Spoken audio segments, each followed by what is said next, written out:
Hello' বন্ধুসকল, welcome to my YouTube channel Bhairab Assam vlogs. তো আজি মই উপস্থিত আছোঁ আমাৰ উপস্থিত নহয় একচুৱেলি চৰকাৰী বন্ধ যেতিয়াই পাওঁ তেতিয়াই মই অলপমান পথাৰত লাগোঁ। আমাৰ বস্তিটোত বিশেষকৈ বহুতো খেতি কৰিছোঁ, লাওৰ খেতি আৰু বিভিন্ন ধৰণৰ শাক, 6-7 শাকৰ খেতি, আলুৰ খেতি, এনেকৈ বহুতখিনি কৰিছোঁ। 1.5 বিঘামান আমি কি কৰিছোঁ, এইটো লাওৰ খেতি কৰিছোঁ। আচ্ছা, লাওখিনি কি হ'ল, বহুদিন পানী চানী দিয়া নাই, গতিকে অলপমান দুৰ্বল হৈছে। এতিয়া ৰিং কৰি ৰিং কৰা মানে কি হ'ল, আচলতে আমি সেই কৰিছোঁ, ইয়াত কি বুলি কয় এইটো DAP, পটাছ আৰু লগতে গোবৰ এনেকৈ লগাই মানে কি কৰিছোঁ, ৰিং কৰি দিছোঁ। ৰিং কৰি তাত পানী দিছোঁ। এতিয়া হয়তো লাওখিনি উঠিব, কিছুমান ঠাইতো লাও অলপ লাগিলেই, তো যিয়ে নহওক বাৰু। বিশেষকৈ খেতিয়কৰ ল'ৰা, কেঁচা মাটিৰ সুগন্ধ বিচাৰি থকা এজন অসমীয়া, সঁচা অসমীয়া। আচলতে আমি ক'বলৈ গ'লে কি হয়, মাটি ভাল পাওঁ, মাটিৰ লগত থাকি ভাল পাওঁ। আৰু বিশেষকৈ যিহেতুকে মই খেতিয়কৰ ল'ৰা, গৌৰৱ বোধ কৰোঁ নিজকে। দেউতা খেতিয়ক, এজন মোৰ দেউতা, দেউতা তো সৰুৰ পৰাই খেতিৰ লগতে জড়িত, খেতি কৰিয়েই পঢ়া শুনা কৰিছোঁ। দেউতাই খেতি কৰি আমাক পঢ়া শুনা কৰাইছে আৰু বিশেষকৈ বিভিন্ন ধৰণত আচলতে, আৰু তাক লৈ কুণ্ঠাবোধো নকৰোঁ। আচলতে নিজেই গৌৰৱ অনুভৱহে কৰোঁ যে দেউতাই বহুত নিজকে কষ্ট স্বীকাৰ কৰি আমাক পঢ়া শুনা কৰিছে। পিছত চাকৰি পালোঁ আৰু মই বন্ধত আহি এনেকৈ খেতি কৰি বিভিন্ন ধৰণৰ খেতি মই লগাইছোঁ ইয়াত। আপোনাক পৰৱৰ্তী সময়ত মই দেখুৱাই যাম। পাকচৈ কৰিছোঁ, লাই শাক কৰিছোঁ, লেটিউচ কৰিছোঁ, আলু কৰিছোঁ, লাও বহুতখিনি কৰিছোঁ, কবি খেতি কৰিছোঁ, তো ভেন্দি কৰিছোঁ, বিভিন্ন ধৰণৰ খেতি কৰিছোঁ। তো আচলতে মই আপোনাক আগতে কৈছোঁৱেই যে দেউতাই মানে খেতি কৰি আমাক পোহপাল দিছিল। আৰু আমি হয়তো সেইকাৰণে নেকি কিবা এটা সদায় খেতিৰ লগত জড়িত হৈ ভাল পাওঁ। আৰু বন্ধ যেতিয়াই পাওঁ তেতিয়া আপোন ঘৰখনলৈ দৌৰি আহোঁ আৰু আহি এনেকৈ বোকা মাটিৰ লগত স্পৰ্শ কৰি ভাল পাওঁ।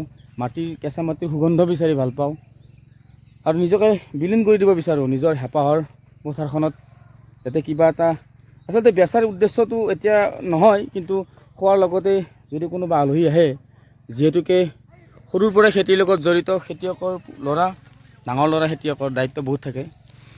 যিয়ে নহওক, গতিকে মানুহ আহিলে ঘৰলৈ হয়তো খেতিত যাতে কিবা এটা দিব পাৰোঁ, মানে ধৰক শাক পাচলি এনেকুৱা কিবা এটা দিব পাৰিলে ভাল লাগে। আৰু নিজকে ধন্য মানুহ, মানে নিজকে ভাল লাগে, ধন্য মানুহ, নিজকে গৌৰৱ অনুভৱ কৰোঁ। দেন নিজৰ খেতি দেউতাই কৰা বা আমি কৰা খেতিৰ কিবা এটা দিব পাৰোঁ। এইবাৰ আচলতে দেউতাক সিমানখিনি মই দিয়া নাই, যোৱাবাৰো দিয়া নাই, এইবাৰো দিয়া নাই। মই বন্ধ যিখিনি পাই ছুটি লৈছোঁ, শিয়াল আছিল, শিয়াল, এনেকুৱা বিভিন্ন ধৰণৰ ছুটি লৈ মই নিজেই খেতি কৰিছোঁ। আৰু এই লাওখিনি আচলতে এতিয়া লাও অলপ হৈয়ে গ'ল। এইখিনি বন্ধুসকল, এইজনে মোৰ দেউতা, এজন হোজা খেতিয়ক নহয়, দেউতাৰ শিক্ষা দীক্ষাও আছে। চাকৰি বহুতবাৰ পাইছিলে আৰু চৰকাৰী চাকৰি দেউতাই নকৰিলে, কাৰণ দেউতাই আপোন সেই খেতি পথাৰখন পাহৰিব নোৱাৰিলে, সদায় মাটিৰ লগত জড়িত হৈ থাকিল। আৰু দেউতাই কয়, কেতিয়াবা গৌৰৱো অনুভৱ কৰে আচলতে, যে দেউতাই চৰকাৰী চাকৰিৰ পিছত নদৌৰিলে, আচলতে পাইছিলে নামতে FCIটো পাইছিল, গুচি আহিছে। তো ৰিজাৰ্ভ বেংকতো কিবা এনেকুৱা পাইছিল, এৰি গুচি আহিছে দেউতাই। কি ক'ল, নিজৰ যিহেতুকে মহাজনৰ ল'ৰা আছিল, গতিকে দেউতাই ঘৰখনৰ গোটেইবিলাকে চাকৰি, ডাঙৰটো সৰুটো, দেউতাই খেতিখিনি চম্ভালি থাকিলে। কেতিয়াবা আমি দুখ প্ৰকাশ কৰোঁ, আচলতে চাকৰি থাকিলে হয়তো আমি বহুত কষ্ট খাব নালাগিল হয়, কিন্তু কেতিয়াবা গৌৰৱো অনুভৱ কৰোঁ। আচলতে অসমৰ মানুহ খেতিয়ক এজন হৈ দেউতাই আমাক চম্ভালিছে আচলতে বহুতখিনি কষ্ট কৰি। তো আমাৰ দেউতাই কি কয়, আপুনি কি কয় এই বিষয়ে? কি ক'ম আৰু, খেতি বাতি কৰি আৰু আজিকালি মানুহক খেতি বাতি নকৰে, শিক্ষা দীক্ষা থাকিলে শিক্ষা লৈ অলপ খেতি কৰিব লাগে। আজিকালি আধুনিক ধৰণৰ শিক্ষা আছিল। মই যেতিয়া প্ৰথম খেতি কৰিছিলোঁ, তেতিয়া মই 20 বিঘা মাটি সৰিয়হৰ খেতি কৰিছিলোঁ। এইবাৰ কেইবিঘা কৰিছে? 7 নে 8? এইবাৰ 8 বিঘা। কিন্তু তেতিয়া যৌথ পৰিয়াল আছিল, গতিকে মই তেতিয়া কিলোস্কাৰ মেচিন কিমান চনত পাইছিল? কিলোস্কাৰ মেচিন পানী দিয়া 76 চনত, 76ত। ভাবক আজিৰ পৰা কিমান বছৰ আগত, মোটামুটি 24 এইফালে, আৰু এইফালে আজি 22, মোটামুটি 46। মই যেতিয়া মেট্ৰিক পৰীক্ষা দি উঠোঁ 74ত, তেতিয়াতো মই সাৰ ব্যৱহাৰ কৰিছিলোঁ। আমাৰ এই অঞ্চলত সাৰ নাছিল। তো সেইটোৱে কথা, কিন্তু দেউতাই এতিয়া বুজি পায় আকৌ, যে এতিয়া যে ৰাসায়নিক সাৰ ব্যৱহাৰ কৰাটো আচলতে মাৰাত্মক ভুল। এতিয়া নিজেও অনুভৱ কৰে আৰু কয়ো যে আচলতে ৰাসায়নিক সাৰ ব্যৱহাৰ কৰিলে গছ ঠিকেই হয় কিন্তু খাদ্য সোৱাদ নহয় ন এতিয়া ভাল নালাগে নহয় এতিয়া কিছু কিছু কৰিব লাগিব আৰু কিছু কৰিবও নালাগে বৰ বেছি কৈছে যে দিব নালাগে নালাগে কিছুমান ক্ষেত্ৰত কৰি লাভ নাই কৰিলে তো আমি যিখিনি ক্ষতি কৰিছোঁ কিন্তু বস্তিত আমাৰ বস্তি এইবিলাক লেটিউচ আচলতে লেটিউচ দুটা ভাগত পোৱা যায় তিনিটা ভাগ এটা থাকে এনেকুৱা সেউজীয়া কালাৰ সিমান মানে সেউজীয়া কালাৰ আৰু এটা থাকে ৰেড আৰু এটা থাকে কম্বো ইয়াত মোৰ তিনিটা কালাৰে আছে আপোনালোকে দেখিবলৈ পাইছে লেটিউচ এইটো ৰেড কালাৰ আৰু এইটো ৰেড এণ্ড গ্ৰীণৰ কম্বো পেক তো এইটো খাবলৈ বেছি টেষ্টি মানে যিটো সেউজীয়া আৰু ৰেডৰ মানে সংমিশ্ৰণ এইটো ভাল লাগে তো এইটোতকৈ বেছি ভাল লাগে কমপ্লিট ৰেড এটা কমপ্লিট ৰেড আছে একচুৱেলি কমপ্লিট ৰঙা হয় এইটো কমপ্লিট ৰঙা এইটো কমপ্লিট ৰঙা এইটো কমপ্লিট ৰঙা এইটো কমপ্লিট ৰঙা তো এইটো কম্বো এইটো ৰেড আৰু গ্ৰীণ সেউজীয়া আৰু ৰঙা আৰু এইটো হ'ল কমপ্লিট গ্ৰীণ এইটো কমপ্লিট গ্ৰীণ এইটো কমপ্লিট গ্ৰীণ এইবিলাক চব কমপ্লিট গ্ৰীণ তো এই লেটিউচৰ খেতি মই ইয়াত কৰিছোঁ এইটো লেটিউচ এইবিলাক লেটিউচ আৰু এইখিনি গাজৰ দিছোঁহে মাত্ৰ আৰু এমাহ দুমাহমান পিছতে খাব পাৰিম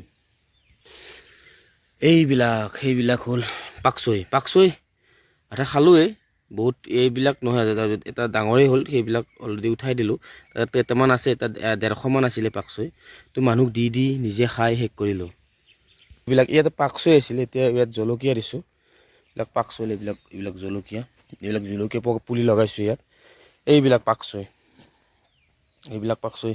ইয়াত বুঢ়াই হ'ল আৰু খাই আছোঁ এটা দুটাকৈ আৰু বেলেগক দিও আছোঁ এইবিলাক পাকচৈ বুঢ়াই হ'ল এইবিলাক উঠাই দিলোঁ ইয়াতো পাকচৈ আছিলে ইয়াতে চব জলকীয়া লগাই দিলোঁ পাকচৈৰ মাজে মাজে জলকীয়া লগাই দিছোঁ এইবিলাক হৈ থাকিব আৰু এইবিলাক চব জলকীয়া চব মই নিজ হাতেৰে কৰিছোঁ আচলতে খুব আমি কি কয় অৰ্গেনিক পদ্ধতিত গৰুৰ গোবৰ সাৰ ব্যৱহাৰ কৰিছোঁ আৰু ফাৰ্মৰ পৰা অৰ্গেনিক সাৰ আনিছোঁ কোনো ইয়াত মানে ৰাসায়নিক সাৰ ব্যৱহাৰ কৰা নাই এইবিলাক পাকচৈ এইবিলাক পিছত লগাইছোঁ এইখিনি সৰু হৈ আছে এতিয়া খাব হ'ব আৰু 10-15 দিন পিছত এইবিলাক বিন লাগিছেই ফুলিছে মাত্ৰ বিন ফুলিছে এইবিলাক বিন আৰু এইবিলাক আপোনালোকে জানেনে ৰাইজে এইবিলাক জানেনে এইবিলাক চব ভতুৱা শাক দেউতাই উঠাই দিব বিচাৰিছিল মই উঠাব শাক দিলোঁ মানে কবিৰ মাজত আছেতো কবিখিনি অলপ চেহেৰাটো বেয়া হ'ব বুলি কিন্তু নাই কবিৰ চেহেৰাটো ভালেই হৈছে এইবিলাক বন্ধাকবি চব অৰ্গেনিক পদ্ধতিত এইটো কোনো ইয়াত ৰাসায়নিক সাৰ ব্যৱহাৰ কৰা নাই এইবিলাক দেউতাই উঠাই দিব বিচাৰিছে কিন্তু মই উঠাব নিদিলোঁ এটা কথা এতিয়া ভতুৱা শাক আছে বহুত চব ভতুৱা দেখিছে এইবিলাক চব ভতুৱা শাক ইমান খাই আছে নহয় ভতুৱা শাকৰ মানে অভাৱ নাই ভতুৱা শাক বুলি কয় আমাৰ ফালে জিলমিল শাক বুলি কয় কিছুমানে আমাৰ ফালে আকৌ তেল ভকুৱা শাক বুলি কয় তেল ভতুৱা বুলি কয় কিছুমানে জিলমিল কয় তো এনেকুৱা এইবিলাক চব দেখিছেনে এই কবিৰ মাজে মাজে চব ভতুৱা শাক এইবিলাক চব ভতুৱা চব অৰ্গেনিক পদ্ধতিত এইবিলাক বিন এইবিলাক বৰলাই মেৰলাই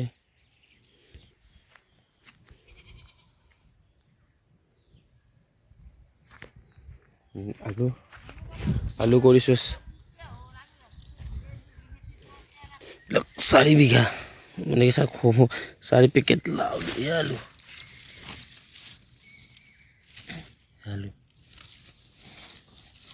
এইবিলাক আলু আছে আৰু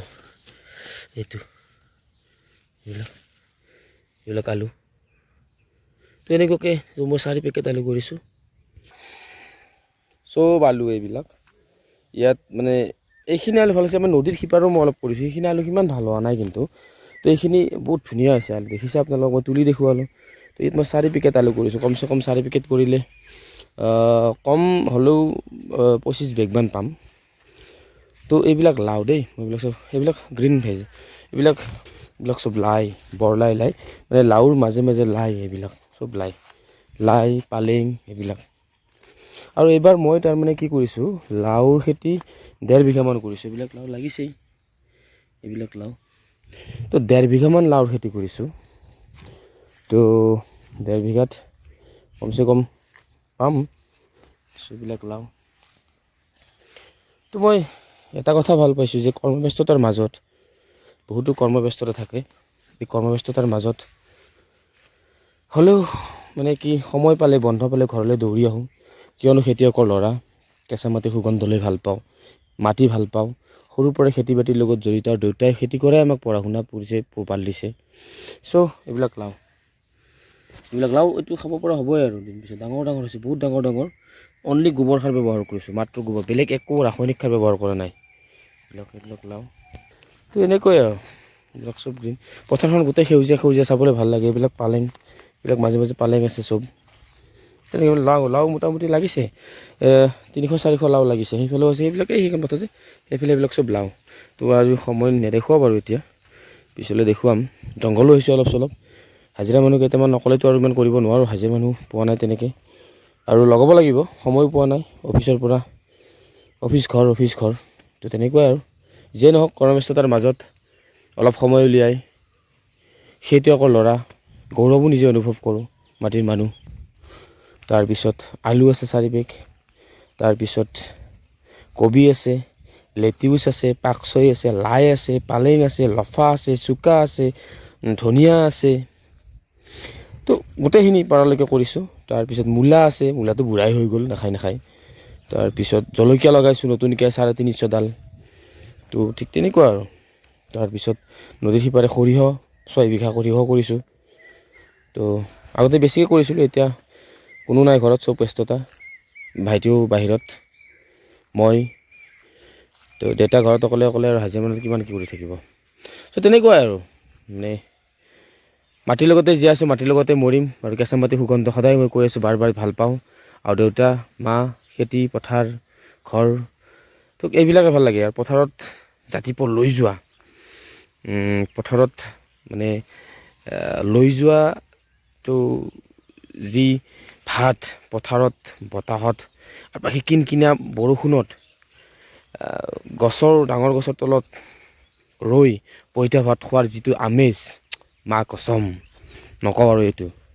সেই আমেজটো আপোনালোকে হয়তো পোৱা নাই বহুতে, আৰু যিবিলাকে পাইছে সেইবিলাকে হয়তো সেই আমেজটো পাহৰিব নোৱাৰে। সৰুতে সেইটো আমাৰ মানে, এইবিলাকতো নদী আমাৰ দেই, নদী, ক'লা জল বুলি কয়, পানীটো ক'লা কাৰণে ক'লা জল। এই ক'লা জল, ইয়াত মাছটো খুব সোৱাদৰ মাছ হয়, এইটো বিখ্যাত হয় আমাৰ ক'লা জল, এইটো নদী আমাৰ বাৰীখনৰ কাষেৰে বৈ গৈছে। বাৰিষা হ'লে বৰষুণ অলপ পানী হয় আমাৰ পথাৰৰ বাৰীখনত, তো সেইকাৰণে জলকীয়াখিনি অলপমান বৰি ঠাইত পুতিছোঁ, মানে কি এইটো ফালে হয়, সেইটো ফালে নহয়। চ' এইখিনিয়ে আৰু। তো যিখিনি ঠাইত বৰষুণ দিলে মানে বানপানী নহয়, তো সেইটো ছাইডত মানে জলকীয়াখিনি যিহেতু শেষৰ ফাললৈকে থাকিব, চ' আমি সেইটো কৰিছোঁ। বাকী তাকেই কৈছোঁ আৰু কিনো ক'ম, খেতিয়কৰ ডাঙৰ ল'ৰা, ব্যস্ত বহুত থাকোঁ, আৰু দায়িত্ব বহুত। খেতিয়কৰ ঘৰৰ ডাঙৰ ল'ৰাৰ দায়িত্ব, তো যদি যিমানেই বাৰু যি নকৰোঁ, তো কৰণীয় বহুত থাকি যায় আচলতে। দেউতাকেতো খেতি কৰি বহুত কিবা কিবি কৰিব নোৱাৰে, ছোৱালীকেইটাক পোহপাল দিওঁতেই যায় গোটেইখিনি। গতিকে যেতিয়া চাকৰি এটা পোৱা যায়, তো সেইজন ডাঙৰ ল'ৰাহে বুজি পায় খেতিয়কৰ, যিজনে হয় আৰু সমস্ত দায়িত্বভাৰ নিজৰ কান্ধত পৰে, ঘৰখন মানে ভালকৈ পৰিচালনা কৰাৰ। গতিকে এয়াই, দেউতাই সেয়াই কাম কৰি আছে আমাৰ দেউতাও লাগি থাকে এনি টাইম। এইটো সময়ত এতিয়া লাওত, মানে কি ৰঙালাওত এই গোবৰ দি আছে, মানে গোবৰ ৰিং কৰি দি আছে। চ' তেনেকুৱাই, মানুহ সদায় নিজৰটো পাহৰি যাব নালাগে, নিজস্বটো আচলতে পাহৰি যাব নালাগে। নিজৰ যি দেউতাকে খেতি বাতি কষ্ট কৰি, আচলতে চাকৰি কৰি অলপ মাহত দৰমহাটো আহে, কিন্তু খেতি বেয়া হ'লে গোটেই যায়। গতিকে সেই মানুহজনেহে জানে আচলতে, খেতিয়কজনে, যিজনে ঘৰখনত 3-4টা ল'ৰাক পোহপাল দিব লাগে খেতি কৰি, যিমান ডাঙৰ খেতিয়ক নহওক। তো সেইটো কথা হয়তো আপোনালোকে নাজানিব। তো এয়াই আৰু ভেন্দিও কৰিছোঁ মই, আপোনালোকক ক'বলৈ পাহৰি আছোঁ। তো মই একফালৰ পৰা কৈ গৈছোঁ কি কৰিলোঁ। ৰঙালাও কৰিছোঁ, আলু কৰিছোঁ, পাকচৈ কৰিছোঁ, লেটিউচ কৰিছোঁ, তাৰপিছত লাই, পালেং, লফা, চুকা, ভেন্দি, বন্ধাকবি আৰু ৰঙালাও, এইবিলাক ভেন্দি গজি উঠিছে আৰু ভেন্দি এইবিলাক চব গজি উঠিছে। এইবিলাক এতিয়া নিকাব লাগিব, মানে চাফা কৰিব লাগিব, খন্তিৰে নিকা দিয়ে এইবিলাক।